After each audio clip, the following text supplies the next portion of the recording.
Like, I just was kind of thinking about how that's going to go. Like, if all of our companies are out there having to build our own software factories, our own agents, all this stuff, like, there's a lot of risk in that. I'd love to have the wisdom of the crowd.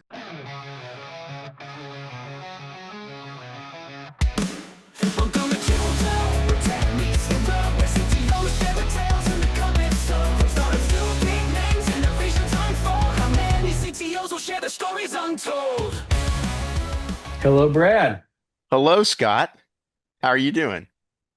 I'm happy to be at another week of the How How Many CTOs Does It Take podcast. many CTOs does it take?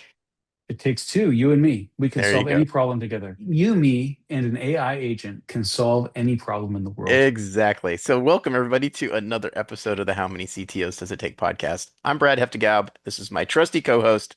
Scott Polarad. And Scott, what are we going to talk about today?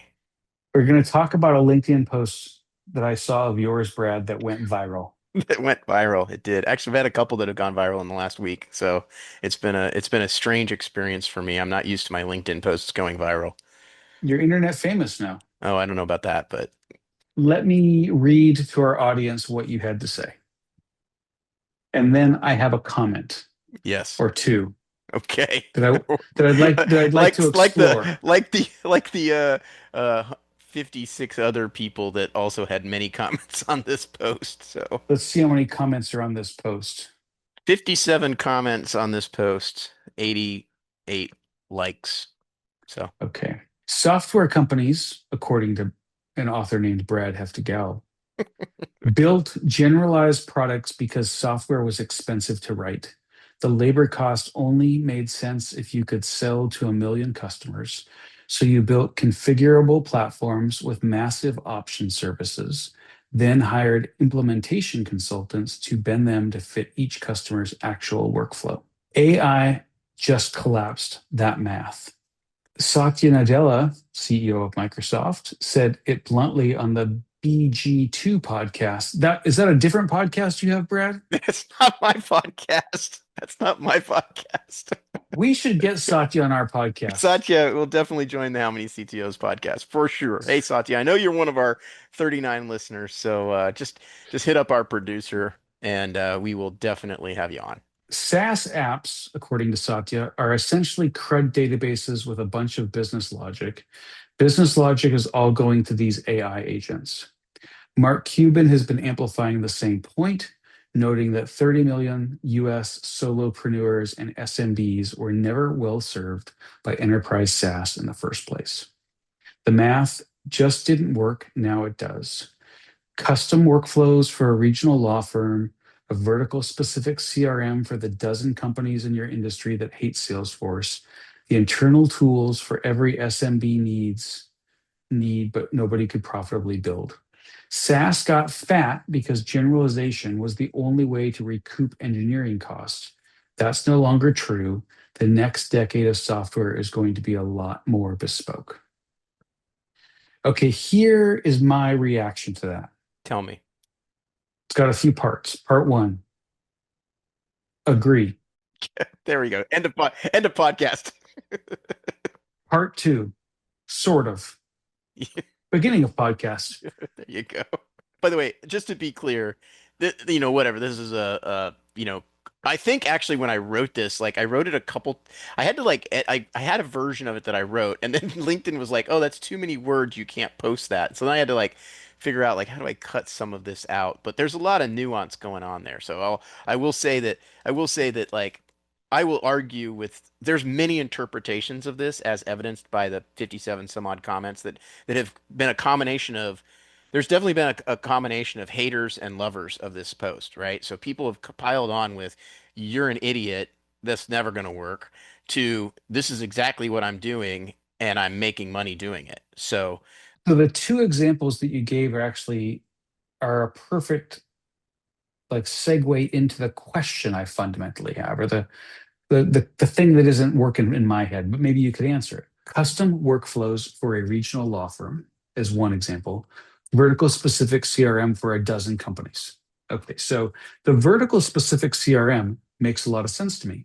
yeah, let me give an example of what I mean by that, right? Like I don't know anything about being a plumber, But I would Hmm. imagine that a custom built CRM for plumbers would have a lot of very specific features to plumbers that wouldn't matter to um, veterinarians, right? But but to get that in Salesforce, like yes, Salesforce has all the bells and whistles, and you could definitely configure it. And you can hire Salesforce, deployment engineer to do it. But like the average plumber is just like, screw that. I just, I need to be able to, reach out to the people that I regularly clean the pipes of, and give Hmm. me a version of that that's specific to my needs. That's the That's right. example I'm using. That's kind of my core example there. So I think that's a workable example. And let me give you a few reasons why I think it's workable. Because you've got a fair amount of customers, a dozen, whether it's just one person or whether it's just a few people, they're going to be around to maintain and support that software for a while. And in addition, the plumber doesn't quite know what they need. I mean, they can make feature requests and say, this is how I want it to work. But there is some value to the 13th plumber of having a platform which is suits them out of the box, as opposed to having to sit down from scratch and figure out what do I need in a CRM. It reminds me of a Dilbert, by the way, Yeah. where I don't remember the name of the program manager in Dilbert, the product manager, but there was an intern named ASOC, and the product manager was saying to the intern, "What kind of software do you want me to build?" And the intern said, "Well, I don't know what kind of software. I don't know what I want until you tell me what it's capable of." It's the same kind of thing in the sense of you could sit down with a plumber and say, I'm going to design a CRM just for you. But there are all sorts of things that a plumber might need in a CRM that they might never think of. And you get some wisdom of the crowds. Yeah. Well, and just to clarify, like I am not trying to say that the cost of building collapses so much that you could go build a completely bespoke CRM for each plumber, right? Like I Hmm. agree with your point that like plumbers in general will have some needs that there's enough commonality across them that you'd be able to build build the plumber CRM, and it would be cheaper for you to build it and cheaper for you to operate it for this niche audience of Hmm. SMBs than it would be for each of them to get a Salesforce license and a Hmm. Salesforce customization engineer, etc. So Hmm. that's like the simple that's kind of like the simplest distillation of that point that I would make. And if you actually like the Cuban was on the TBPN vlog video podcast, and this was like back in, I think it was actually in December, so it's not like this is brand new. And he was basically like saying, hey, if you're like a young, scrappy, entrepreneurial, fresh out of college, go get embedded in small businesses, learn their businesses, and then bring AI skills to bear to basically solve problems for them. And Hmm. that's a healthy business that's not going anywhere, is what Hmm. his point was. And so I'm kind of just riffing off that point a little bit. Totally get it. Okay, so the other example, custom workflows for a regional law firm. This is the one that puzzles me a little bit. So let's say I'm a guy. I'm an independent software developer. I get hired by the reputable firm of, Horad and Heftigao to build some custom workflows. And so I go in.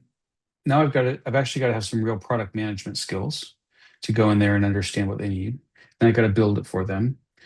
And, then it's there and maybe it's doing its thing. I suspect the industry is moving so fast that it's going to need to get updated quite frequently.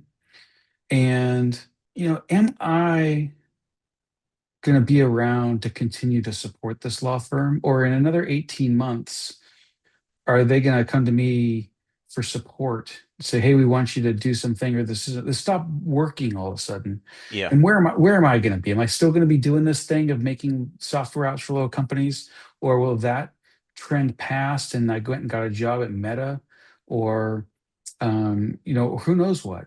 So Yeah. I just that's the one the relatively bespoke software for like everybody getting their own software at their own firms for their own things. And that firm, like they're going to start doing their whatever they use for this custom workflow is going to be some wacky way, and there's going to be all this Yeah. differentiation across the regional law firm community, and it's going to be a mess. So that's the part I'm having a hard time And getting my head around. yeah, Tell me yeah. more about that one. And to be fair, that was definitely a thread in some of the comments of the haters on the thing saying, "Oh, this will be just total chaos," and like why, if you think SaaS is bad, then imagine like all this bespoke stuff. That'll just be chaos. And I think that they are leaning into that. And my only defense of my comment would be simply my defense of my post would be, well, I'm making a I said the next 10 years, right? So I Hmm. just think like I Yeah. mean, there's a big picture here, and the point that I'm making is that or the point I feel confident in is that this stuff has changed, so it's gotten so much better in the last 2 years that you and I have been paying super close attention to it, that there's no doubt in my mind that the build cost is going to continue to collapse. And therefore, the idea that you can build these custom things, and it's a lot, you still got to have good, strong engineering best practices, but it just is much cheaper to build things. Yeah. I'm having a hard time even conceptualizing what it's going to be like in 5 years. Yeah, agreed. I can't imagine it really. I mean, I can kind of imagine some things, but I mean, we could talk more about this question of like the post that went super viral, but there were two other posts that I posted this week that were in relation to this topic that also went viral themselves. Not quite as much as that one, but still pretty big numbers from my perspective. And those were more engineering focused posts. And one of them was very specifically kind of pushing back on the I run my 20 agents overnight and they make all this magical stuff for me and I'm, you know, and I, it's production software and yay. And I'm pushing back on that saying like, hey, in my fractional CTO work, that's not what I'm seeing. I am seeing teams that have fully adopted AI um, coding and they've got it built into their kind of AI oriented SDLC or their mhm, ADLC, as you and I called it a mhm. couple pods ago.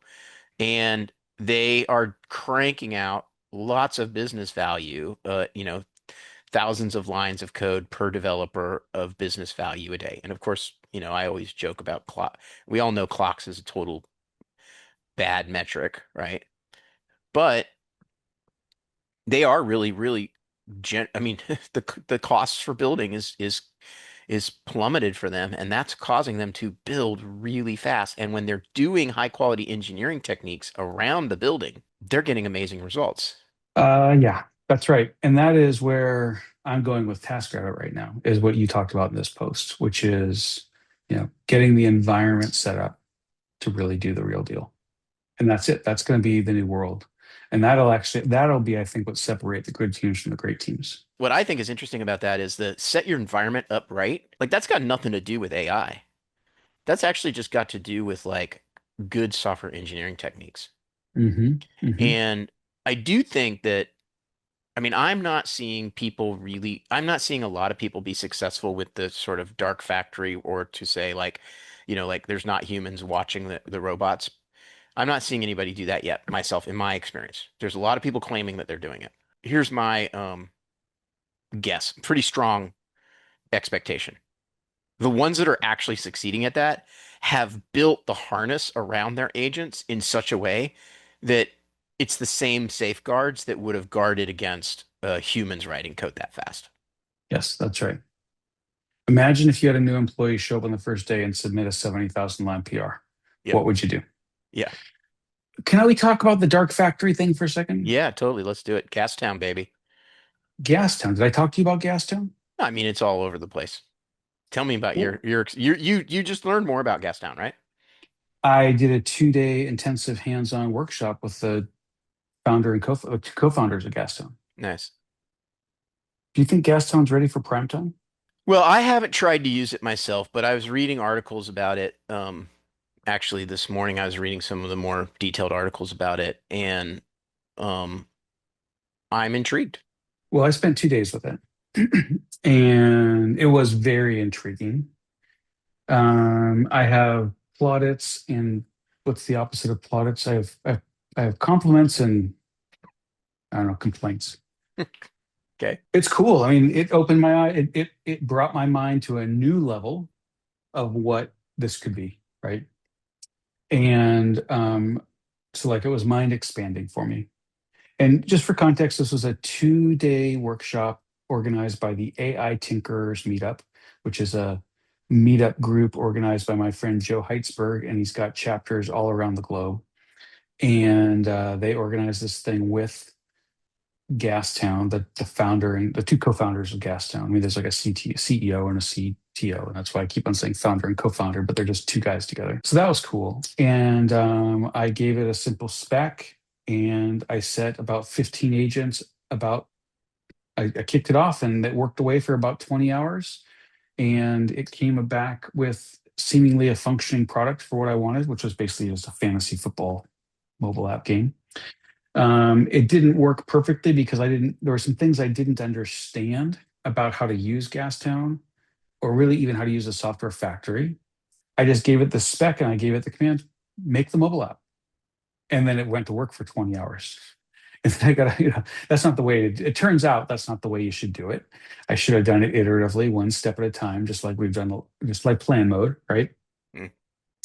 But I had on my machine running a planner agent, a PM agent, a designer agent, 5 builders, 2 reviewers, and a deployer. It brought my screen machine to a screeching halt at times. So I got to figure out that problem. That's a new problem we're going to have. Like I couldn't run 5 gas towns at once on a MacBook Pro. Maybe if I had like 64 gigs of RAM in there or something. I learned some cool ways how to nudge it. Like it would get stuck. And so like I told it stuff like, okay, I started to build up this, I know it was a cron job under the covers, but I started to build up this thing like every 5 minutes I want you to do X. And at first I was just like, I just want you to tell me your status.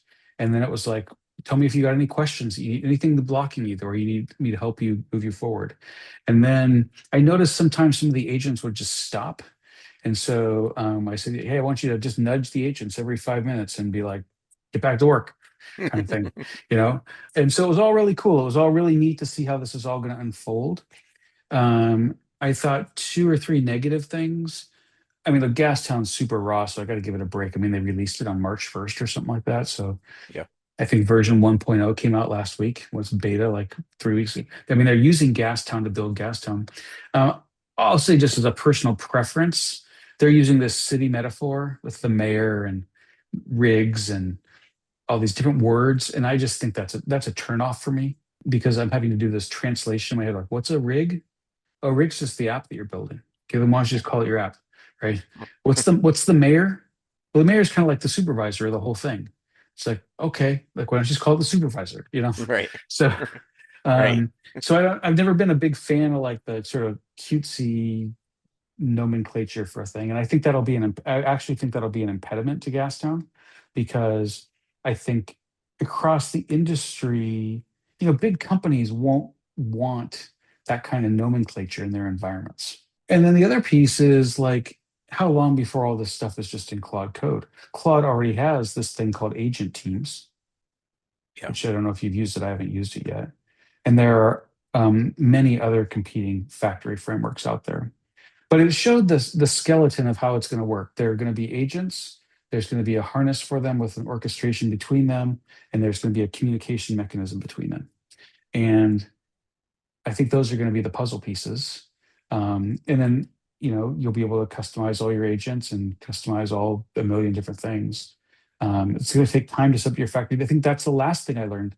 Um, there are factories out of the box, but then you're going to have to go about building your own factory, customizing that factory. Your front end agent and my front end agent are going to be, well, this factory I had just had a builder agent, and someone might make a front end agent and a back end agent that are more Right. specialized. Well, and I can imagine a world where, you had 2 reviewers, but maybe you're going to have a security expert reviewer, and then you're going to have another, a red team, reviewer, and you're going to have a Yes. compliance officer reviewer, and you're going to have a, Yes. you know, design reviewer or whatever. I thought it was really cool. It really helped me see into it. We've talked about learning here. Um, it, the ways people learn. I'm really a very much a kinetic visual learner, and so Yeah. just seeing it, seeing the guys who did it, put it on the screen and say, "This is how we did it." Getting to go through a lab and just build something on my own was really helpful. It really helped me just like, oh, okay, I see where the future's going with this thing. Like I saw it before, like intellectually, but now I get it like in my kishkas, like, oh, I get this, like. Here's a question for you.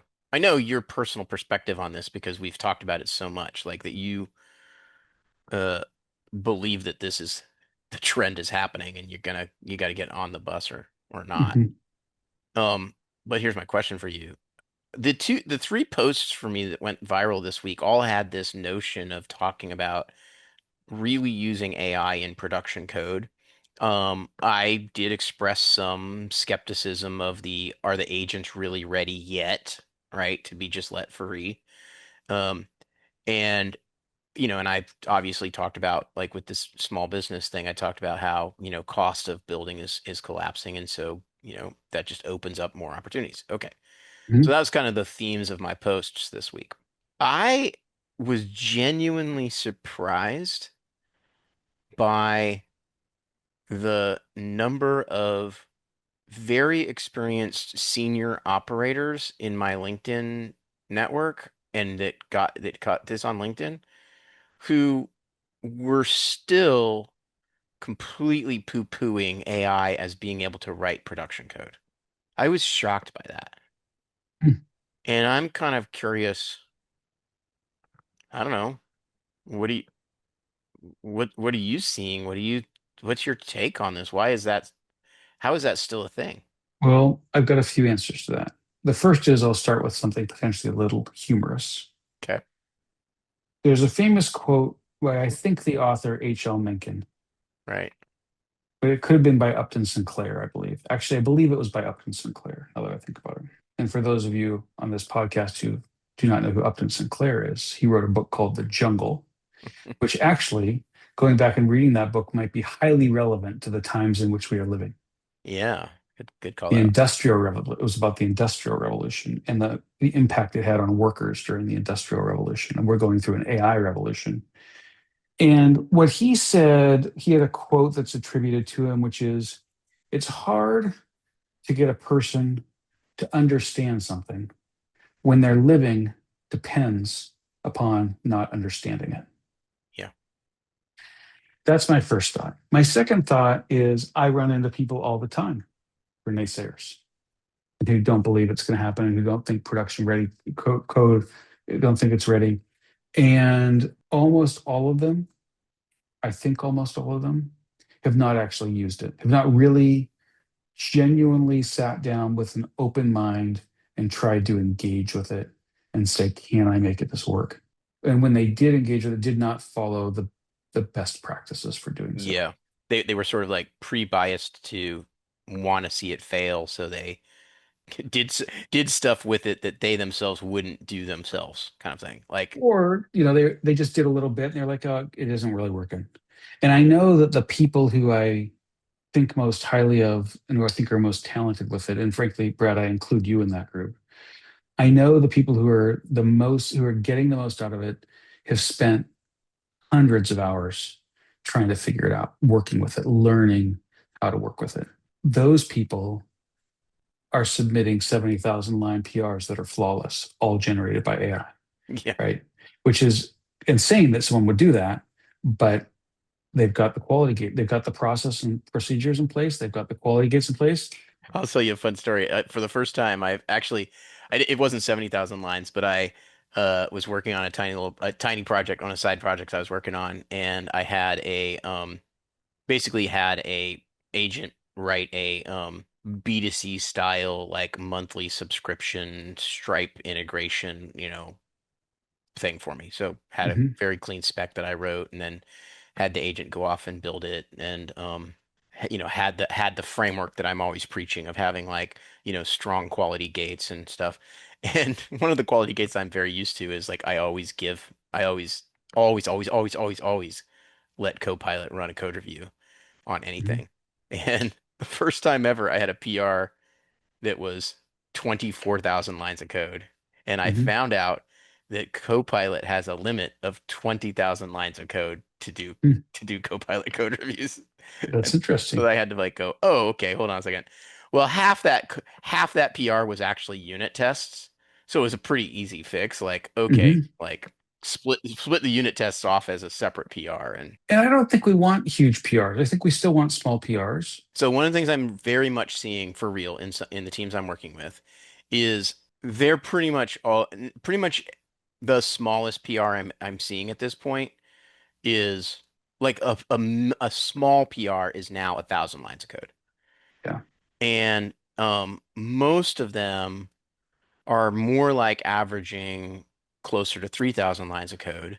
Mhm. And they wouldn't want to split those up into 3,000 line PRs because the work product of what they're able to get done has grown to the point where you can essentially implement a whole epic. Now you still want to be Mhm. iterative and you still have broken it down and challenged the agent to break it down and you've done a whole bunch of like, local testing and validating the plan well before it got built, but splitting it into three smaller PRs or four smaller PRs actually makes the job of the reviewers harder Mhm. because they have to review essentially the piece and like it's only meaningful once all the pieces are put together. Like it's not only meaningful, but it's much more meaningful when all the pieces are put together so that you can see the functionality manifest end to end, right? Mhm. And Mhm. so this is something that I I do think is challenging one of our standard practices that we would always say to people is like, hey, Mhm. break it down, get your back end working correctly, have like super solid unit tests against your back end. If your front end's coming before your back end, then great, implement like mocks or something like that, that your back end, if when the back end arrives, it fully manifests the contract that you've agreed to, then your front end will work perfectly. And that's how we would like break things down into smaller pieces and still get them over the finish line. Well, that model, which is a perfectly reasonable model that we've used for, you know, decades, um, that actually creates more work for us if Mhm. it's possible to stand up the back end and the front end at the same time across the same platform Mhm. and demonstrate it, right? Yeah. And this was actually something that remember when Justin Kaufman came on and he was telling us all about the project that he'd worked on, he basically made the case for like, yeah, I'm like all about mono repos now. Like I'm just gonna like it's just so much easier to to to build features when the entirety of the stack is available for me to work in. Mhm. Yes. Agree. In fact, we are having this conversation about whether we should sort of move to a mono repo right now. Coming back to the naysayer thing, the only thing I wanted to add was, I was just talking to someone earlier today at my organization who is on the leading edge, and he has been also frustrated by people. And he gave this analogy. He said, "I feel like I'm talking to people who are saying, 'I'm not sure if this airplane thing is a good idea.'" Yeah, And he's right. like, "What? I just flew here on an airplane and it was effing awesome." Right? And to me, it's about experience. I've just the people I see, the people who I mean, maybe this is a truism, but the people who are really making it work had to spend time to get there. Yeah, And now, is it that there were other people who spent time to get there and they couldn't make it work, and so these are just some lucky ones? I don't know, but I these don't people buy who I that. see, the people who I see making it work, also before AI, were among the most talented engineers I knew. Yeah, So I see that those going hand in hand. And the last thing I'll say to the 39 people listening to our audience, I haven't asked every one of these engineers, but several of them are telling me I'm having more fun engineering than I've had in a long time. Right? I mean, to be a professional commercial software engineer, it's a little bit of a grind, right? You work in a big company, there's product managers, there's meetings, you're yeah, doing stuff, you got to spend time writing the tests. It's all a lot of work, right? And I'm thinking one guy in particular who, said to me, like, it's just fun to get so much stuff done. I just feel like I have been released yeah. from so much. And the visual I have in my head is, Play-Doh. You ever play with Play-Doh? You mean the Play-Doh, like what we played with as kids? Yeah. Yeah, okay. And you know how easy it is to make a snake with Play-Doh? You just roll your hands together like this. Yep. I feel like it's like making the snake. It's like, that was easy. Yeah. This is fun. I just made something. Yeah. I don't know. But so that's what I've seen. And what are the reasons people then there's all sorts of reasons people have for why it won't work. That's fair. That is fair. Okay. And I definitely agree with what you're saying. And I think that that's what I'm seeing in the people that I work with, the ones that are basically open-minded, curious, and we're already good engineers to start with. We're already creative. Like it's just like, bam, this is this amazing tool, and I already knew how to write code, and this thing is just helping, I can just get Hmm. it to write code correctly the way that I would Hmm. have written it, and it's just making hmm me so much faster, right? hmm And another one on this I would say is like one of my senior engineers that I work with regularly, he was like, it's doing a better job of code reviews than I ever did. hmm Right? It's like, yeah, like it is finding the obscure things that were really hard to find, you know? hmm And so, again, like I agree, I clearly am a believer and a convert that this tool is really quite amazing. Now, in the last week, there have been some pretty colossal, massive mistakes.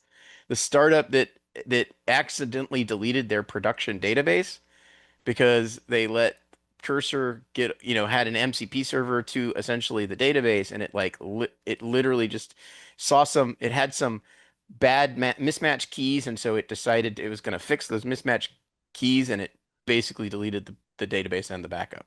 Look, the AI agent is an eager to please entry-level engineer. Yeah. I'm sure at some point in my career, I deleted something I shouldn't have. And over a generation, my generation, we built up all sorts of guardrails to prevent against those things. Right. And so I guess I'm throwing that out as an example of that's great. That's great fodder for all the naysayers. Totally. And to which my response would be, who gave your local development environment write access to your production database? Right. I mean, Right. I mean, this is just basic development practice. You wouldn't have given write access to your eager to please intern. Right. You wouldn't have let your intern make a change to your database without having it looked at. Right.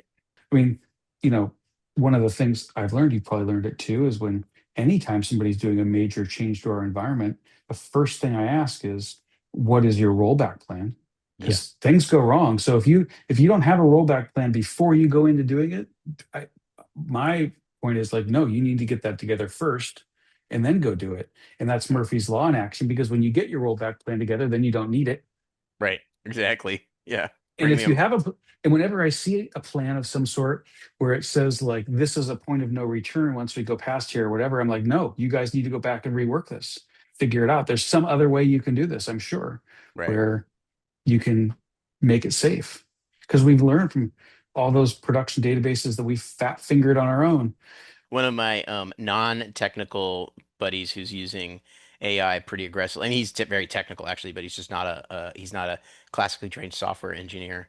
He and his co-founder, who is a classically trained software engineer, they've set up their, and I don't know if they're using Gastown or not, but sounds almost like they're using a Gastown type thing. And they have two different code review agents, and one of the Mhm, code review agents they've given the persona of the eager rising star with a bias for action and just mhm, get it done. And then the other code review agent, they've given it as the persona of the grizzled veteran that has seen mhm, so many mhm, production mhm, failures. Like, mhm, you know, you wouldn't believe the war stories I have. And they literally they gave their coding agent, their code review agents, these personas intentionally to get like, essentially antagonistic reviews. Okay, there's a few things I want to say. I want to come back to the previous thing about rollback plans. And just I want to give a nod to Mike Hansen, if you're out there listening. Once Mike Hansen and I effed something up really badly in production, and we got it all fixed and ready. We had a script all ready to fix it. And he did something which I thought was so wise that I've taken with me. He was like, we're working as fast as we can to fix this problem. We're ready to push the button again to like fix it. And he said, why don't we just wait for an hour? Why don't we go get some food? Just let's just see if anything comes to our mind that maybe we haven't thought of before we push this button again to fix the problem that we already made and then make another problem. Right. And I just thought that was so wise. He Yeah. was like, why don't we just wait? I know we're in a hurry, but why don't we just wait 1 hour and maybe we'll just think of something? Yeah, there's a quote. Okay. There's a quote that totally resonates with that I've heard from my mountain world is don't just do something, stand there. Yes, that's right. That's right. Okay, so you're talking about the two agents. When I was with the Gastown crew last week, I can't remember the exact scenario they had. I think it was similar to this code review. They had the three personas for like these code reviewers. They ran them all three on the three major models. So Gemini, whatever OpenAI's got, whatever model Gemini, some Gemini models, some OpenAI models, some Anthropic models. So then they had nine reports. Then they had three other agents that synthesized all these together. So then they had three reports. And then I can't remember how they whittled it all down, but they had built this whole layered things of different perspectives, synthesizing different perspectives to come up with, yeah, this is okay. Yeah. If all these different perspectives from these different models, because remember the models do stuff differently, they've got biases built into them, and so it's the same idea, and that's probably where all this stuff is going to go, which leads me to a question I've been sitting on for about 20 minutes now. So okay, code reviewer agent, grizzled veteran, Yeah. eager Yeah. intern.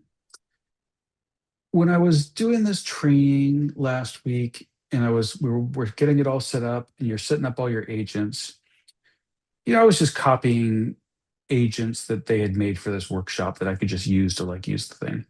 And they talked about like, look, you're going to kind of create these for your own company, for your rules, for how you want to do your business. In fact, I was talking to another company today, and I was talking to the CTO, was telling me how they created like, front end agents and develop different types of developer agents, all this kind of stuff, specialized for how they like to do it at their company. And the thought that I've been kind of running through my head is, do you think that's how it's going to work, or do you think we're going to like, is there going to be maybe be more of a marketplace for agents where like I'm just either I'm just buying the grizzled veteran code review agent and it's in GitHub and it's got 50,000 stars or whatever, so everyone thinks it's really good, and we all as an industry agreed like this is the good one, and maybe it's an open source agent so people can submit, because an agent's just an MD file. Maybe people can Yeah. submit improvements to it. Like I just was kind of thinking about how that's going to go. Like if all of our companies are out there having to build our own software factories, our own agents, all this stuff, like there's a lot of risk in that. I'd love to have the wisdom of the crowd in that. Yeah, it's a great question. I have a couple I think it's probably going to be a little bit of both. That's my answer. I'm going to stick with that one. Mhm, It's going to be a little bit of both. We've already been living this with open source, right? Like there are, open source frameworks like that are clearly benefiting from massive amount of support. And so to your point, it's like the wisdom of the crowds. And then there are still opinions and one mhm, opinionated version of a framework versus another opinionated version of a framework. Like, mhm, and you know, so I think there will be room for um diverse opinions in this. And that kind of goes back to the point that I was making in my post that went viral is that the cost of building actually has gone down so much that you're allowed to be opinionated because it used to mhm. be it used to be cost prohibitive to be opinionated. Right. Now it's not cost prohibitive. That's exactly right. That's why you end up with products like Jira. Yeah, exactly. The thing that I feel pretty certain about that for and I'm going to say near term, I don't know how long this near term is, but for the near term, I feel like I've been saying this for a while. It's the K-shaped economy. The people that were already good at building software and knowing how to build software in a high quality way, those people are really, and then they decide to adopt AI strategies. They're the ones that are going to just get these massive outsized gains. And then Mhm, people in the lower half of the K are either going to be a combination of, to your point, people that aren't open-minded, aren't curious. Maybe they were very talented, but they've just for whatever reason reluctant to actually adopt and be curious about the tools. mhm. that's part of it's going to be that, and then the other part I think will be filled with people that don't have the fundamental um, engineering expertise, and so they're very much dependent on getting lucky and not Hmm. being able to check the work of Hmm.